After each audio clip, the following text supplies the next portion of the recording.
Hello, welcome to the Blue Sapphire Collective podcast. I'd like to introduce you to Chloe. She has another name as well, which she'll tell you about. And she channels, she's a medium, she's amazing. And Chloe, can you tell us how you started to channel the Blue Sapphire Collective and also a little bit about some of your favorite things and about who you are and what you've done and the books that you've written? Yes, of course. So, thank you everyone for joining today and for participating in life, in love, in happiness, and happening, and just being present on this journey of life in all ways. So, my name is Chloe. I also go by Araya Love. At one point in time, I also had the pen name ME, and I do work both in channeling and energy healing, as well as animal communication and a whole other range of topics. So, my intention is to basically be able to provide a really loving space for true and connective information to come through to help to awaken the hearts and minds of all life, of humans and of other species. And I began channeling at a very young age. I started developing my abilities more, I would say, abundantly at the age of 14. And then by 15, I was able to channel higher selves. And then from there, I started to communicate and connect with other beings. Sometimes they would identify themselves by name, and sometimes they did not.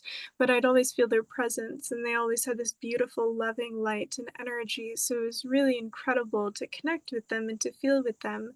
And for a while, the Blue Sapphire Collective was communicating with me. They just didn't identify themselves by name. And then at one point, I did a session for Karen here. And in that moment, she had asked the being that was coming through, "Who are you?" And they said that they were from the Blue Sapphire Collective. And that was when a name got put to the energy and to the words that I've been hearing and feeling for a while. And so that was really beautiful, and I really loved and acknowledged their presence and their energy and their kindness and their wisdom. And they always have such hope and joy for humanity and for people. They always have this really uplifting presence to them, this very guiding, nurturing, loving presence. And to them, there's no negative or bad moments. There's just learning experiences, growing experiences. And they have this really loving presence to them. So I really enjoy communicating with them. And through this, we decided that we were going to start this podcast so that we can express this beautiful wisdom and channelings with you all. And Karen is this beautiful and incredible soul and person. She's really a star being, and her light shines bright. And I want you to hear a little bit about her as well, about what she's doing, her books. She is a Vedic astrologer. She also has the book, The 52 Codes, the 52 Star Codes. Barcodes. Yeah.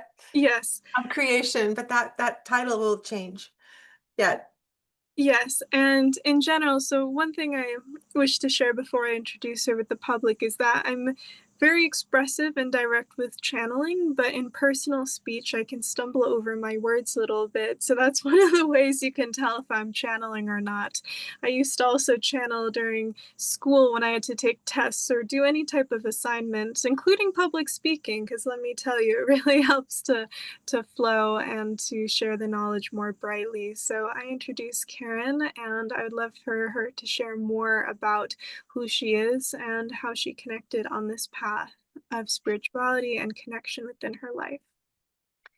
Well, how can talk? How can I begin? So I wrote I published 5 book series on Amazon.com called The Secret 52 Star Codes of Creation. There's 5 books, and right now I'm in the process of consolidating those 5 books and making it one big book. And the name of it will change. It will be the 52 Star Codes of Consciousness. So look for that probably in a month or two on Amazon. But you can, if you want to, if you're interested, you can still purchase. They're still available, the 5 book series. But I think it was diluted by too many books, and people were confused as to which book to buy. So I'm just merging it all. And I also am a Vedic astrologer, and I've been a Vedic astrologer for 20 years, and it started with Ayurveda. So I'm an Ayurvedic practitioner from Dr. Ladd School in New Mexico. Well, now it's in North Carolina, the Ayurvedic Institute. And I graduated in 1998 from that school. And in the same time, I also graduated from a massage school in New Mexico when I was studying with Dr. Ladd. And so I've been doing massage and Ayurvedic massage specifically and sacred stone massage therapy. And that's been my passion. That's what lights me up. And now I'm also passionate about Vedic astrology because I can also see the medical proponents of the bodies.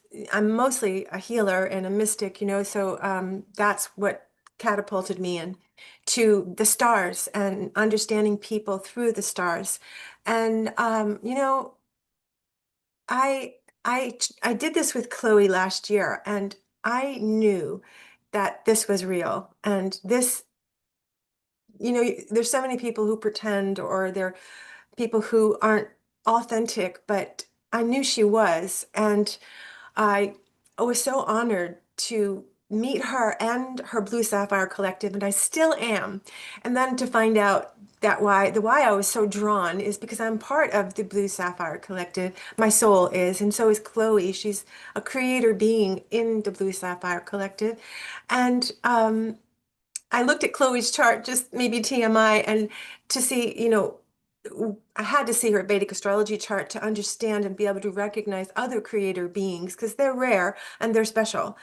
I believe I met one other born on her birthday as well. And I told Chloe about her, and they're so much alike. But Chloe's chart, her Vedic astrology chart, is so authentically the protector and animal whisperer chart that I've ever seen, as well as you can see she came in, her sun and her moon are at 29 and 26 degrees, which creates a black hole. So it's very unusual, her chart. So Chloe is the real deal. And the Blue Sapphire Collective are truly high dimensional, six dimensional beings that are here to help us. So it's a huge honor to do this with them and Chloe, and you should go visit her website. She's 20 books she published, and she is so good with animals. If you have a lost animal, she can help you.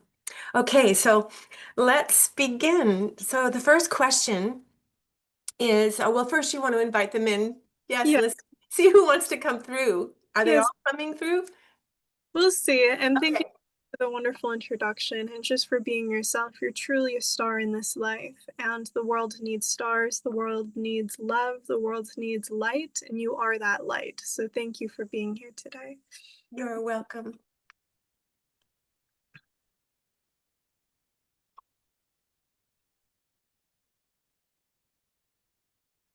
Hello, this is Bluebee. Hello, Bluebee. I'm so happy to see you. Always, always. What an honor. So this will be so much fun. So remember, you were there, I'm sure. When we did our last podcast, we were talking about the 75% of humans that have incarnated on Earth that are associated and affiliated with the sun and the moon, the stars, and four of the five great elements, right? Except for rock, or we call earth. So we discovered the attributes about them, and that was very interesting, but we hadn't discussed the attributes of the 25% of the other humans that are on Earth right now. Could you expand on that? Yes, they're truly beautiful. The other 25%, although it can get a bit complex, about 1 or 2% of this 25% are quite negative. They're not necessarily a part of the rest. They're sectioned off and they have been introduced by quite polluted beings who cannot reproduce on their own and require a very negative, almost parasitic way to transfer on their selves. They're not souls in the same way that other beings have souls. There's something else. It replicates the functions of a soul, but it does not have the wholeness, the quality of love to it. And so there is a small portion of the population that comes from this. So this is the negative portion, and they try to control humanity and the process of humans as much as they can in order to feed and be parasitic. Some people consider these to be very vampiric people, very vampire-like, with vampire qualities. This is a very small percentage of the population, but this very small percentage many times has influenced many other people of the population, has influenced their mind, their experience, their belief system, because if one can introduce the beliefs of something negative and can really reinforce it, then that person can be temporarily corrupted, sometimes for a couple of years or sometimes for a whole lifetime or multiple lifetimes. They always come back to themselves because love is something that is limitless and true and powerful and strong. And so ultimately, any soul that has become distracted by the illusions always comes back to oneself. Even if it takes time, they come back to oneself. Now, in terms of the other percentage, let us say this would be 23 to 24%. This comes from souls and beings from many places around the universe and other universes. You can consider these sometimes other creative beings or just helper beings that come through in order to experience Earth, but to help Earth more than anything. They come through as guests in a way to Earth in order to help with the evolution in the most loving way possible. Sometimes they too become lost, but then they find their way, and then they can do real good and really help the beings of Earth and help to transition Earth as well to a state of love. Wow, thank you for explaining that. So just to recap that, the 75% that have come in that we talked about in the last podcast are those attributes are more like people, humans and souls that are here to have the experience. They're not here to necessarily make an impact or have a soul mission or help the earth or and, not necessarily negative people, but they're beings that are here to experience the fullness that this planet offers, because this planet is quite an intense planet where the fullness of life can be fully experienced, unlike any other planet, because of the polarity and the duality. And it's quite a it's like riding the, I call it the zipper, or the um what's the one that's like the straight down when you ride that one, roller coaster straight down. This is a really intense planet, so people want that experience. They come here for that. That's Is that mostly and primarily their reason for being here? Yeah. Yes, it is to have the experience, but in the experience, many times they will do things that are of benefit or occasionally of harm. They want to have all experience. So they could do something that would be very incredible and very helpful in fulfilling that experience to them. The soul expands by having experience. And so that is the purpose in the way they do contribute to Earth's evolutionary path by having all of these experiences. But soon their time is coming to a close because the experiences are complete, and then other beings can come through, and the 25% are going to be restoring the planet, so then other beings of love can be created specifically for this Earth and then introduced to Earth. There are some beings, some elements that have also been created specifically for Earth that are not found anywhere else. But ultimately, there's more that will be intentionally created and distributed. Some of the species that went extinct are also going to be introduced again. Oh, that's wonderful. Okay, so help me understand the way you were insinuating that the 75%, these particular beings may leave the planet and others are coming to take their place, while the 25% of us, including the darker entities, should I not include them? Are they going to leave too?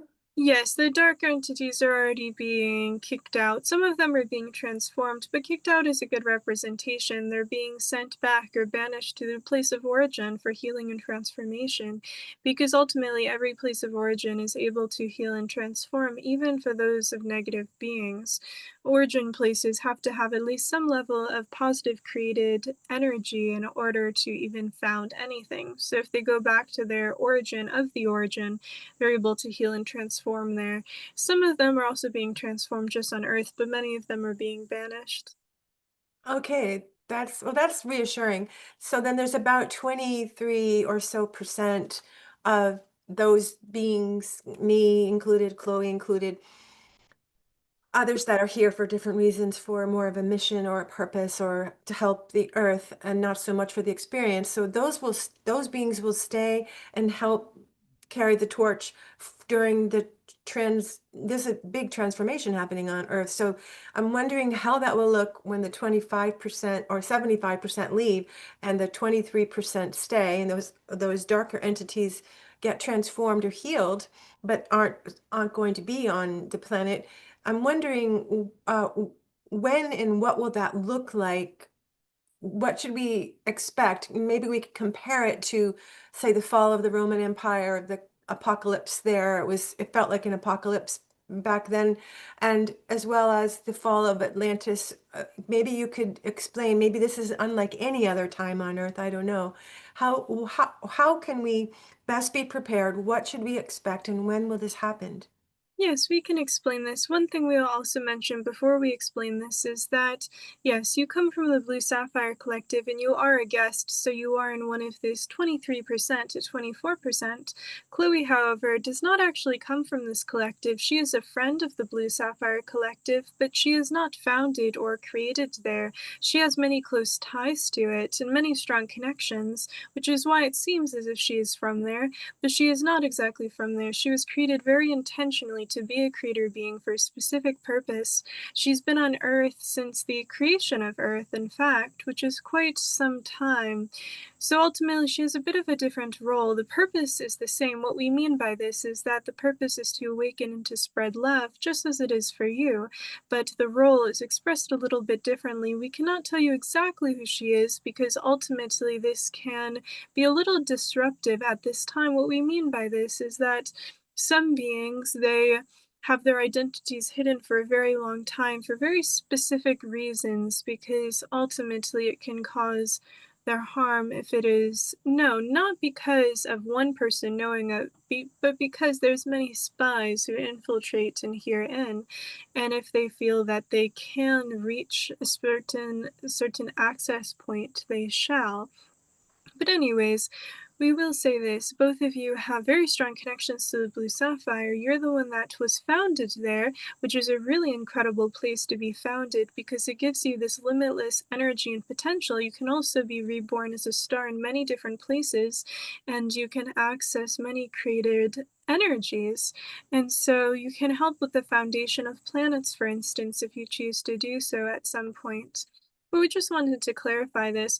In terms of the transition of Earth, Earth is going to go through many different stages. There's going to be some major earthquakes. This is needed because some of the cities are going to have to go within the earthquakes in order to no longer be present. So the earthquakes will be present, for instance, in any major cities. This includes, for instance, something like Shanghai, like New York City, LA, and many cities around the world. Most capital cities or any large cities are going to be enveloped by this earthquake. This is so that the lava and the heat will transform all of the broken earth that has been manipulated to create the cities back into a living space. This will also apply to many power plants and places, but this will take more precision. For the big power plants and for also nuclear spaces, this will require a little bit of energy interference in order to create something that is much safer than an explosion. So this will not be transformed with lava, for instance. This will be transformed another way. This will be more of this spirit energy that comes through to neutralize them so that they go back to their original spaces, so that, in essence, the molecules that make, let's say, the nuclear power plants will disconnect and go back to their origin. So all parts of the power plant will separate from one another, and the metal will go back where the metal goes, and all parts of the earth will go back to the original spaces that it came from before it was mined and before it was manipulated. And so this will happen in terms of the people. A lot of the people will just float or levitate. They'll be present in these energy orbs. Some of them will just transition out, will choose to go into the lava, but anyone who has positive intentions and a willingness to change, even if they experience fear, they'll just go into these orbs where most of them will just fall into a deep slumber and then they'll just wake up when things are transformed, as it would cause them too much fear. For those who are open and who will not get afraid, they will be able to witness it and see it and help to explain this to the people who are put into a deep sleep. So this is the way that it will operate. And then in the place, there'll be many forest sprites that come up. These are Forest what? Forest. sprites. What's a sprite? It is a being, in essence, that is the essence of the forest that can create plants, create forests within seconds. Oh, I never knew such a thing existed. Okay. Yes. Yeah. So with the forest sprites, they're going to tap into the earth's raw energy and spread seeds, and they'll be able to cultivate the energy around the world, not just around the earth, but going beyond this throughout the universe and beyond the universe in order to then provide enough energy to grow a forest instantaneously. And so once the earthquake is complete, the earth will be sealed once again, although there will be many craters that will be formed in valleys, but this will be intentional as they are good places to live in many ways. This will be created and founded, and the forest sprites will come up from their slumber and from the fifth dimension, as well as many of them transferred to the fifth dimension. They will come through and they will recreate the forests with Wow. streams running through, lots of natural water. There will be an option to eat fruit, although many humans will evolve in order not to have to take any dense food as nutritional requirement in any way. The majority of planets and places in the world, and again, we don't consider them planets, we consider them just large living beings, but all of these places around the universe, the galaxies, and the dimensions, they do not eat to survive. It is something that is very rare, very uncommon to eat food of any kind. Typically, one just takes in the energy of their source, and they're nourished by this energy of source, similar to a star. And so it's very rare and bizarre to eat another in any form, including plants, including animals, including even microparticles. This is just not needed. One can just take in the energy directly, and they can be fueled by this source energy and feel nourished by this. So the majority of humans will do this right away, including other species, but there'll be some select humans that feel a little bit overwhelmed but are still open and willing to have the transition happen. So they will have plenty of fruit available for them until they're ready to let it go. So this will be how the function of Earth shifts, and it'll be a very beautiful place. Slowly, people's abilities will be awakened. It'll take some time because if they were given full access to all their abilities all at once, it would start to create a bit of an overwhelming sensation, and some may actually think they are going insane, and this would create a cycle back into fear. And so this will not be the case. There'll be some select beings who are ready to access their abilities, and they will be granted access to it. This includes telepathy, this includes telekinesis, this includes teleportation, for instance, and they will slowly teach the others how to access this themselves, starting with just empathy and then moving up from there. There'll also be the forest sprites and many different beings of the earth that come up, but they will only allow themselves to be seen by children and by other species until humans are ready.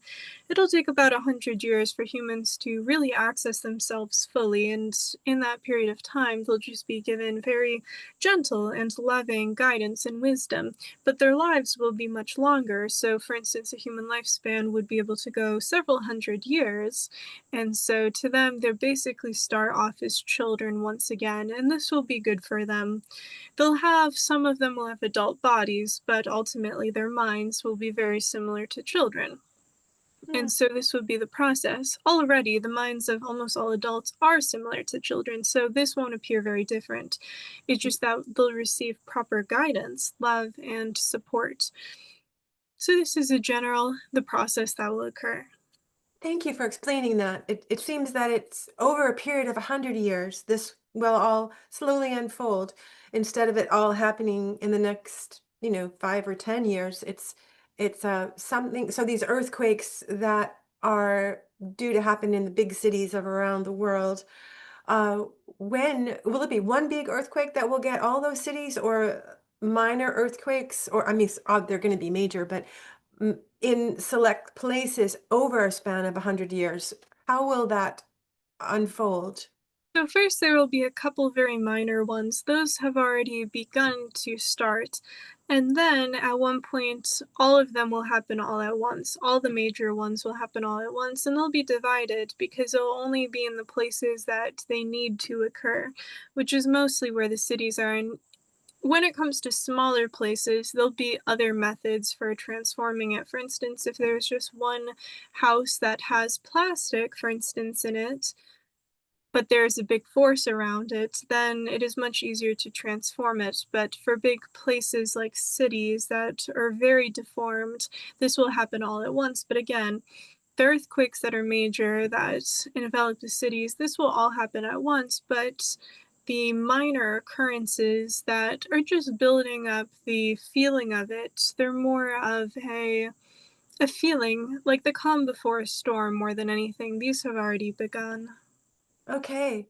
Is it significant when I say 2040 for um, the big earthquake that will take down all the cities, or can you give me another date? Our intention is to happen before the year 44, before this year, but it could happen as soon as next year. This is more required of the creator of Earth to make this choice for it to happen sooner. This creator has gone through much trauma and much deceit, and it's taking some time in order to access the full range of skills and unify with all parts of their being. In essence, the creator of Earth got divided in many portions. The portions need to reunite in order to have the full capabilities returned. This can happen very quickly, or it can take up to 44, the year 44. Okay, that makes sense to me when studying the star codes, that year 44 is, or the number 44 is a star code for transformation before things become fixed again, which would be 45.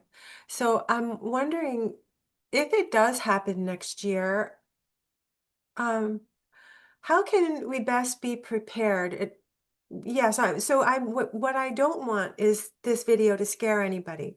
So I'm wanting to give people inspiration and feel empowered by this knowledge, and then feel like they will be able to endure whatever happens by, because the unknown, the fear of the unknown is what is bothering a lot of people right now. People don't know what is going on.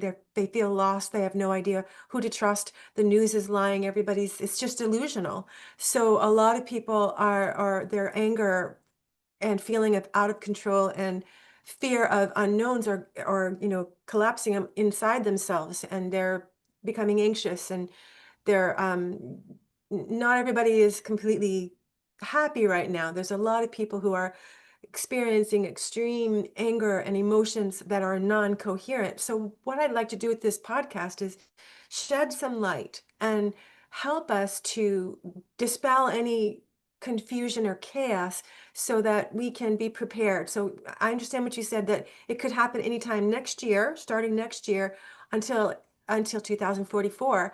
There's a big window in there. Uh, for us to know about next year, I'm sure a lot of people are going to want to know how could we know ahead, just even slightly ahead, that it would happen next year? What are the signs that we should expect? In essence, the sign would actually be a very deep sense of calmness and relaxation. It would be this instant shift of emotions as if someone just gave oneself a very, very deep rest in the form of a pill. It's similar to this, except in a very natural sense. They'd actually feel very calm and relieved. The other option is that if suddenly they get very ill and they decide to pass, for some people, they genuinely will decide to pass before the shift, before the transition happens, and this is okay.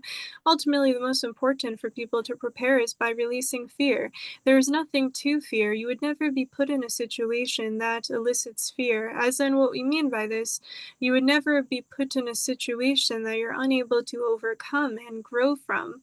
You'd never be put in a situation where your soul would not be okay. Your soul is always okay. Your soul is continuous.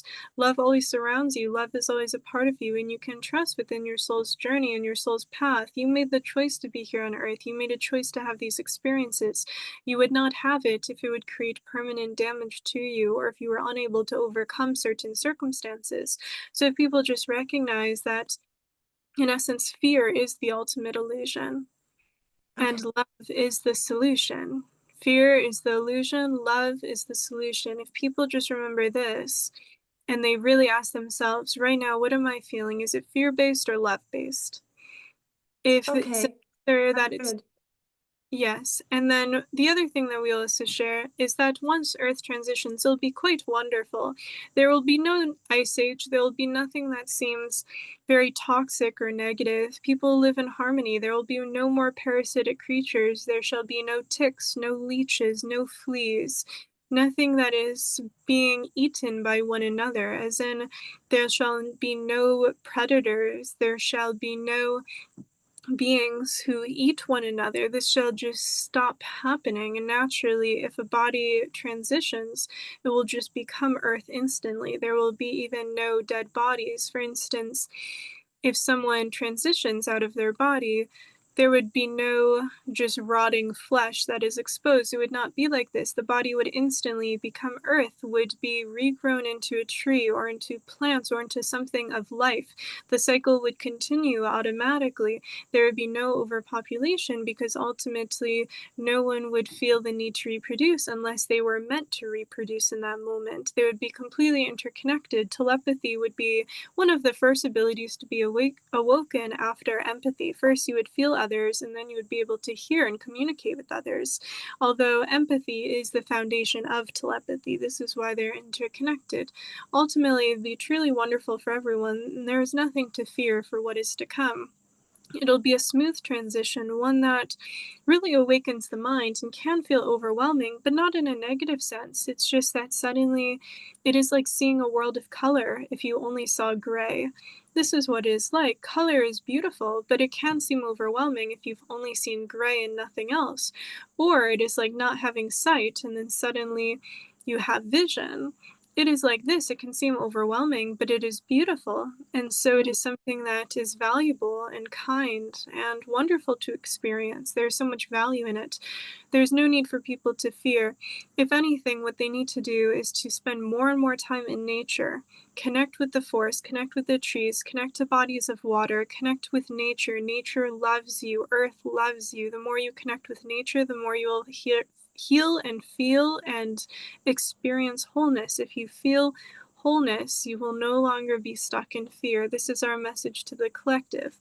The more you connect to earth, the more that you'll have clarity and will no longer be deceived by all the illusions. The news is created to manipulate. There's very few news channels that have truth in them. They'll only put about 2 to 3% truth just because the soul needs to hear something to believe it at all. But the Yeah. rest deception and lies, and so people must be true to themselves. The trees can tell you anything. Mycelium, for instance, under the earth, can tell you messages from even other continents. Mycelium messages can travel through the ocean and are carried by ocean beings to mycelium on other continents. Even in places of extreme cold, there are still messages transferred through the consciousness of water then. If you listen to the earth can tell you any true news that you need to hear. Thank you for that. That is something that's very practical and doable for many people. If we all could connect more with the great elements, earth itself, the water, and just stop listening to the lies. So in the news and focusing on going inward and reconnecting with who they are, which, we are the five great elements. We are the earth. So my question about that calm that we might all feel a sudden calm before the storm, or it could be the polar opposite, which I understand that because that's how eclipses work. Eclipses are either extremely gifted and open north with blessings, or they can be extremely purifying, where it's a little bit challenging and sometimes we have to walk through the fire before we awaken. So that's how the nature of eclipses are, but that's also how Earth is. So maybe we're going to feel some sort of polarity just before it happens, where extreme uh, peace or extreme challenge where we're anxious, and then what, like a month later, we could have major earthquakes through every city, almost like an apocalypse, if I'm, correct me if I'm wrong. And then those beings that will fall through into the lava will their bodies will disintegrate immediately and purify. There will be some beings, if I heard you correctly, that will be bubbled up and will be protected in this bubble, and then there'll be some beings that will be able to handle all of it by, not having to acclimate because they already understand.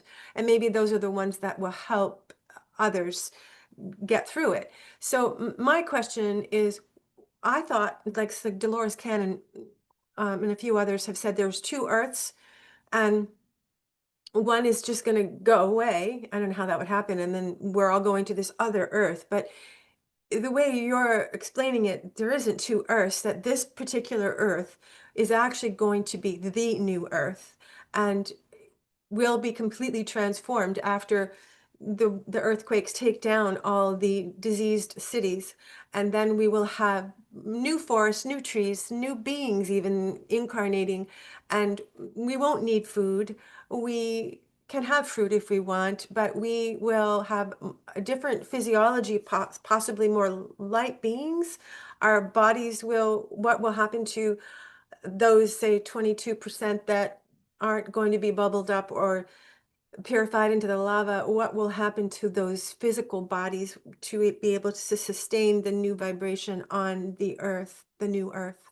Yes, to those who will be surviving through this process, they will be a bit more in their light bodies. It'll look similar enough. It'll still have a density to it, but it'll be a little bit more flowing, a little bit more glowing. It'll seem brighter and much lighter to move around and function with. So, for instance, gravity will not feel nearly as dense or as pushing to the body, but the body will look relatively similar, just more in a heightened, glowing, and light state of being. But it'll still have some shape to it, some density, so it'll look close enough that you would see yourself and identify yourself just as a very uplifted, shining, light, glowing version of yourself. Now, in terms of the two Earths, there are two Earths, but they will be merging as one during this period of time. Oh, that's a beautiful way to describe it. That makes sense. Okay.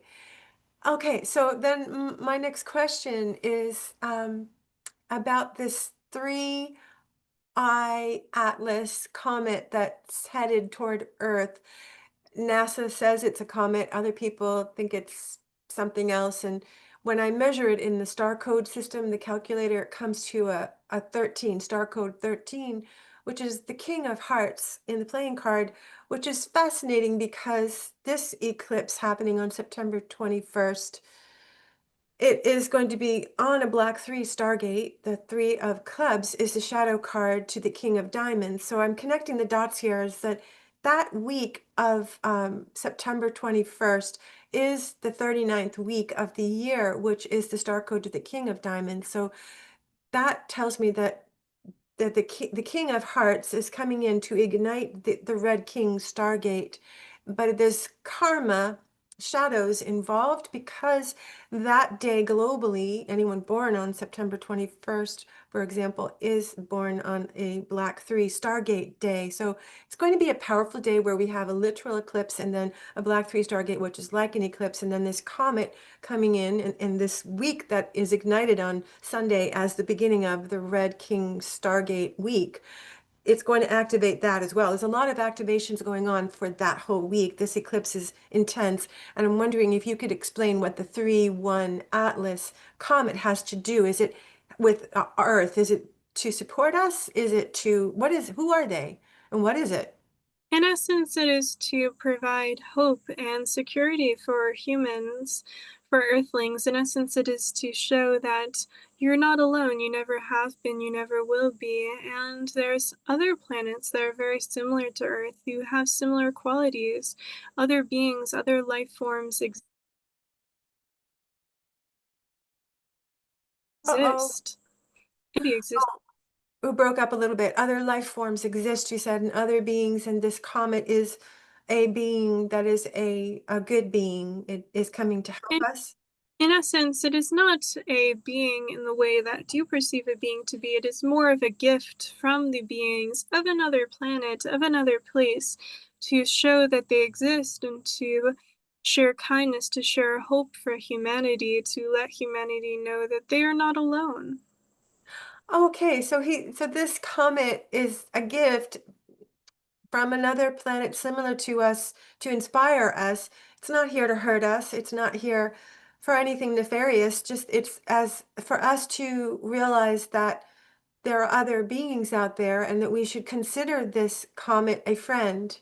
Yes, and if they wish, there are technologies currently available to open this comet. There's a gift inside the comet for humanity if they wish to accept and open it. Well, how would they ever do that? Would it come to Earth and land here, or would they have to do it from the space? They would have to, in essence, catch it from space. It's not the same version of catch, like a ball in the air. It is not like this, but they can actually adjust the orbit at the exact moment needed. It creates a bit of a spiral, and at one point it becomes stationary in the sky. It still is moving, but it is not moving to the point where it is unable to be grasped, and then it can actually be carried down to Earth. They have the technologies here on Earth to do this. It is just their choice on whether or not they choose to use it. Many of these technologies are classified. What is the percentage that are humans here in charge, maybe of NASA, whoever are the head honchos here are that decide if they're going to catch this comet and open it for the gift? What's the chances that it will happen? It's a pretty high chance. It is just unlikely that they would share this with the public. They would try Ah. it very discreet or to make up something about it. But regardless if it is shared with the public, the energy and the information inside will still be shared with the consciousness of all Earthlings. And so the people would still receive the gift, regardless of if they try to distribute this gift. Okay, that's good to know. We'll feel it, even though we don't really know what we're feeling. We'll feel the goodness. Yes, and NASA is the shadow of a much larger corporation that has more advanced technologies. NASA is more of the public entity. It is more of a glimpse of it, a shadow. It doesn't have much density to it, but there's a parent corporation that is far more advanced and also has ancient technologies from even millions of years ago, as well as other gifts that they've housed from other life forms. So we don't really even know the true NASA. We just see what they want us to see, and that organization is multidimensional. It's not exactly multidimensional, but it certainly is much more advanced than it shows. NASA, in essence, is what the public has access to.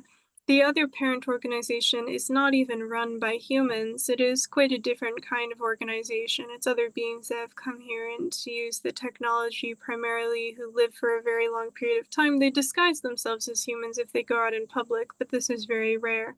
For NASA, they tried to be very private and discreet with a lot of the information because this gives them this idea that they are very powerful and capable. It's just this big illusion.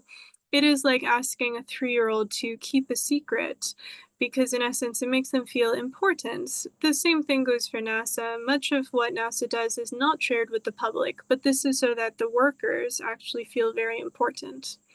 Oh, sort of ego-based, I guess. Yeah. Yes, it is a game because, in essence, some of these workers actually have the potential to do truly incredible things, but they are deceived with the information that they're given. Because if they were given the proper codes and information, they'd actually be able to do really remarkable things with it. But they're actually given false information many times, which puts them into circles and loops. They have enough intelligence to question some things, but not enough awareness to question all of it. Interesting. Okay, then my next question is there was something in the last podcast about a pandemic or a virus that could come to Earth, and I'm wondering, if we have the earthquake next year, which you say, what is the chances of next year, by the way? What percentage? About 5%. Next year is not very likely. But anytime between next year's when the window opens until 2044. Can you Yes, tell but us a year that's most likely? 2031 has higher chance, certainly. Okay, And the year 44 itself actually has very, very high chance. that's the highest probability. Yes, but 31 has a pretty large opening point. And again, it can happen beforehand, it's just a bit more complex. Okay. How can we best prepare for a pandemic if one is coming in? Who you said there would be certain humans that would be immune to this virus and others wouldn't be. Can you give us more information about why some would get it and some wouldn't get it and when will it come? How can we prepare? The most important to prepare is to have a steady access of good quality water. In essence, many places will be given very poor quality water, deprived of water, and so having some access to water and a water filter is very important. This will help many in times when they will have little hope, but ultimately, it will not be awful, as in the majority of the people that are meant to overcome it shall. The people that get too stuck in fear may not, and then the people who are ready to go shall let go. We wouldn't be too worried about this, but water will actually be most important to have a good source of water to drink during this time. Are you saying that like COVID, it came in through the water, according to Dr. Brian Artis and many others, that it infiltrated first through the water and then through droplets in the air. So if we all had better water filtration, some of us wouldn't wouldn't have got COVID. But is this the same thing where is it going to be like a bioweapon put into our water? It's similar, not exact. It's going to be influenced into the water, but not a bioweapon in the same way that COVID was, but ultimately it will be in the water, including when people buy water bottles from the store. Many of the major corporations like Nestle, they will be putting this chemical into the water that in essence will house the virus, which is quite negative. This is really not good. So this is why people need to have a proper water filter and not just to trust most store-bought water. This is not all store-bought water, but they will do their best to get the major corporations involved by paying quite a bit of money to do so. Wow, can you tell us which water? Is there one that we could trust that's a bottled water for those people who don't have a well or afford expensive filters? Fiji, maybe? No, Fiji will be contaminated. Icelandic water will be good enough, water coming from Iceland. Any water coming from the Nordic countries will have regulations put in place to defend their water. So any water from the Nordic countries imported will be fine. In Okay, terms of any of the very seemingly cheap brands, they will all be infiltrated to a certain amount. okay, that's good to know. And then where our time is up, we have almost, like 8 minutes, and I would like to ask about when would this virus coming through the water, when should we expect it? It already started about a month ago. What It will the symptoms be? it hasn't reached the majority of the public yet, but it already started to influence. the water. They're testing it in some areas. They're mostly testing it in South America, Central America, and Africa a bit as well. What will we see for symptoms? Will it be a respiratory virus similar to COVID? Really, COVID was venom, but The um, the yeah. the throat and energy levels will be severely impacted, so will the lymph nodes, but the throat and energy levels of the person will truly be impacted. They'll feel very drained, fatigued, brain fog, and cancers will increase, specifically cancers relating to blood and to bladder. Even heart cancer, which is quite rare, can increase, but definitely blood cancer and bladder cancer, and mostly throat, lymph nodes, energy levels, brain fog. These will be the most common symptoms. Okay, and will they try to give us a vaccine for this? Yes, there will also be an increase in skin infections and skin disorders, so people will feel more scared of what their skin looks like more than anything else. Some may be told that it's actually a parasite, but it is not a parasite. Oh my gosh. What would be the remedy for a virus like that? How can we heal it? Is there, you know how with COVID they had hydroxychloroquine, they had Yeah, ivermectin. we understand iodine will help, having an iodine supplement, as well as taking chlorophyll, actually, taking liquid chlorophyll.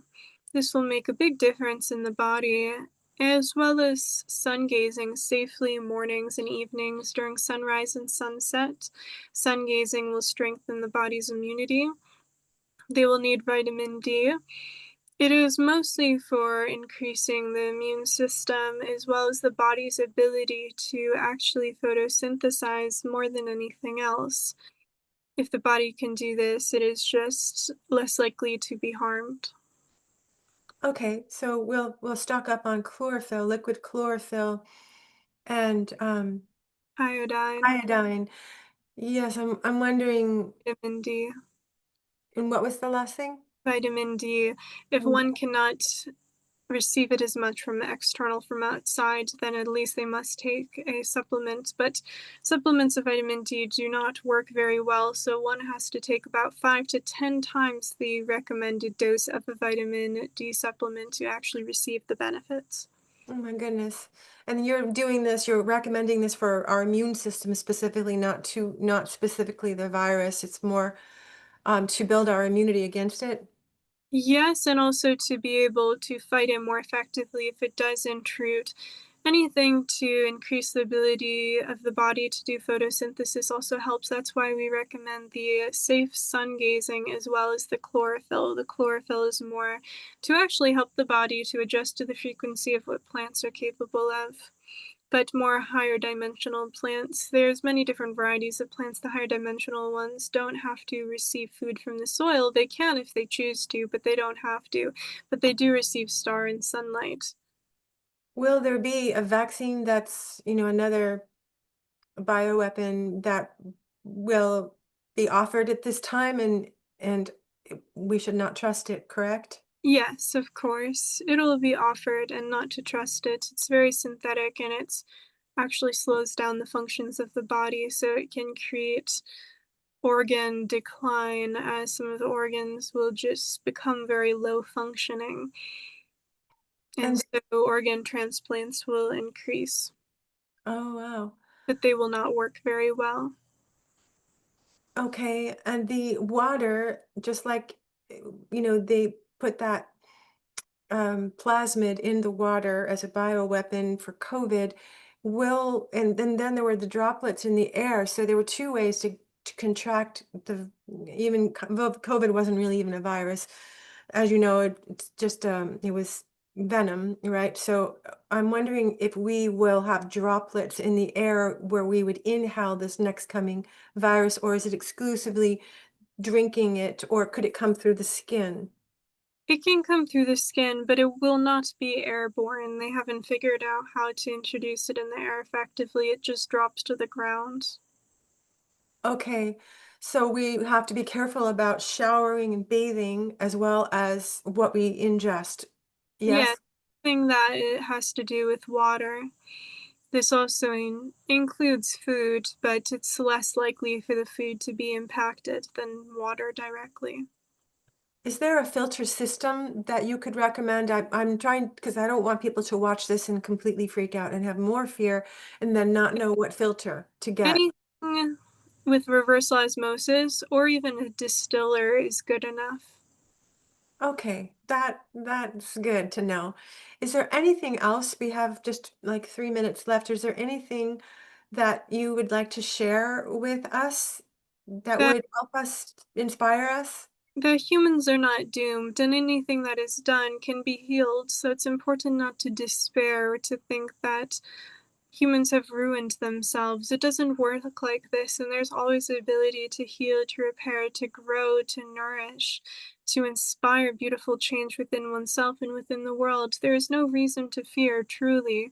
Life shall be okay. And even if you did receive symptoms of this virus or of another, or became poisoned in some way, just know that you still have the ability to transition forward, or you can be reborn once the earth has transitioned. And so do not worry and do not despair. Life is not something that is limited. You have this continuously flowing moment that goes from one life experience to the next. This life in this body is not something limited. Once you transition out of this body, you continue on with your life. Your soul life, your spirit life is limitless and beyond infinite. That's beautiful. Thank you for that inspiration. That does give everybody hope, that there really is no such thing as death, is what you're saying. We can always Yes. come back to the new earth if we decide to transition out again. Or, it's not an end. So my last question is about this virus. It's already begun. And what is the death rate?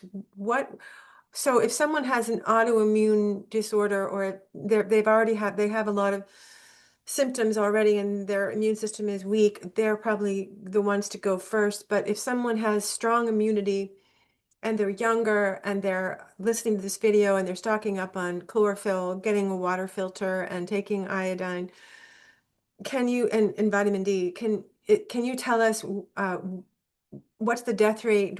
What's the recovery time? COVID was like, 1 week, or if you had long COVID, then you were really not so lucky. But some people could heal from it in 1 week, especially if they took nicotine and ivermectin. But what is this, the duration of this? You gave us the symptoms: throat, lymph nodes, and brain fog. But how long would it take for someone who's fairly healthy, good immune system to recover from that if they had this knowledge?